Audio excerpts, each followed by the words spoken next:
Olá, amigos e amigas. Hoje o curso de Matemática Financeira trará o assunto período de payback.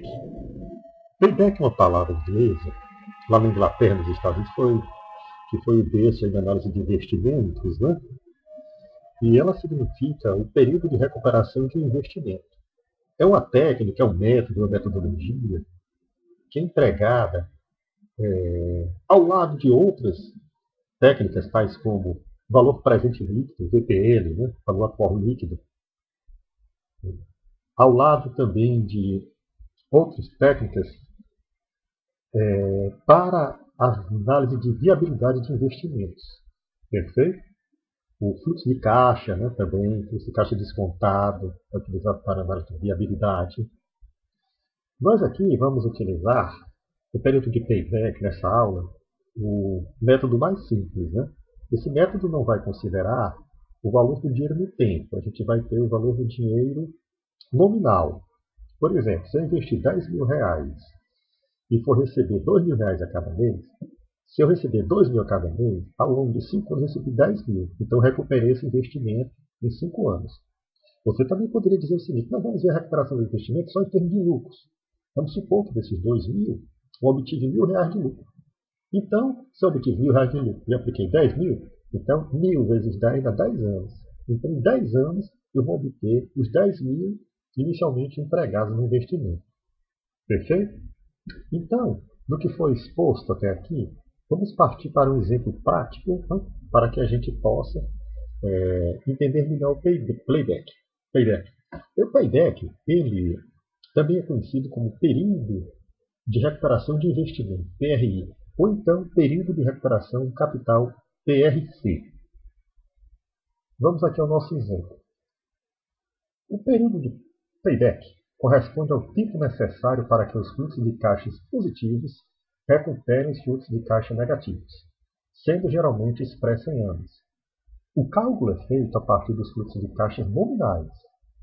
A decisão de aceitar ou não um projeto de investimento é tomada com base em algum período limite determinado arbitrariamente. Entretanto, o período de payback deve ser menor do que esse limite. Não se considera o custo de capital ao longo do tempo, né, para esse método mais simples do payback. Olha aqui, eu tenho aqui um fluxo de caixa de 5 anos. Eu considero o ano zero como o ano que eu fiz investimento. Se eu fiz investimento, o investimento saiu, então a gente considera negativo, então a gente coloca o símbolo negativo na frente, porque saiu dinheiro do bolso da gente. Certo? 1.200.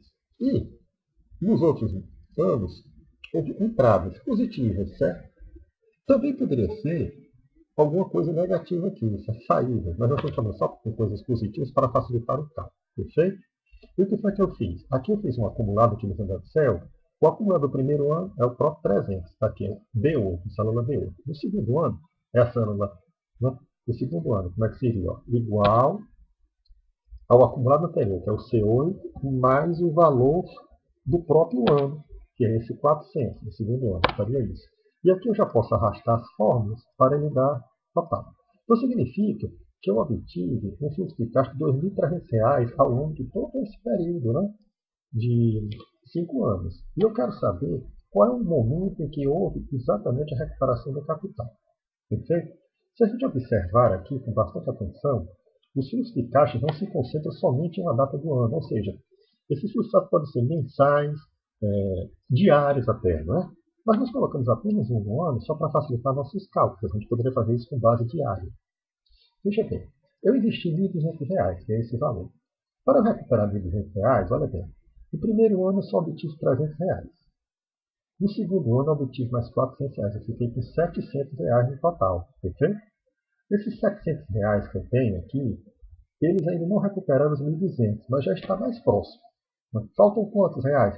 700 para 1.200, faltam 500. Perfeito? Aí então, no terceiro ano eu ganhei 600. Ora, se eu precisava de 500 e ganhei 600, significa que eu já recuperei. Então a recuperação do meu capital está entre o segundo ano e o terceiro ano. Perfeito? Olha, o fluxo de caixa não se concentra somente na data do ano. Assumindo que os fluxos de caixa se distribuem uniformemente ao longo do ano, pode-se calcular o payback correto para o período de recuperação do investimento inicial. Então, no exemplo, a gente vê-se que ao final do segundo ano, ainda falta recuperar R$ 500, como eu disse. E que no ano 3, que é o terceiro ano, é recuperado R$ 600. Assim, é necessária apenas uma fração do terceiro ano, perfeito? Para se recuperar o dinheiro. Ou seja, se ao longo do terceiro ano eu recupero R$ 600, né, para recuperar 500, não é preciso o ano todo, é uma fração de 600, ou seja, é como se fosse 500 dividido por 600, para eu ter essa fração do ano. Concordam comigo?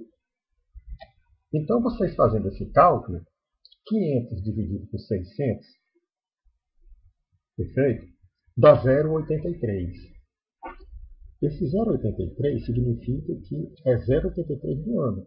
Se eu já tive 2 anos anteriormente, e agora eu tenho 0,83, então é 2 mais 0,83, que é igual a 2,83 anos.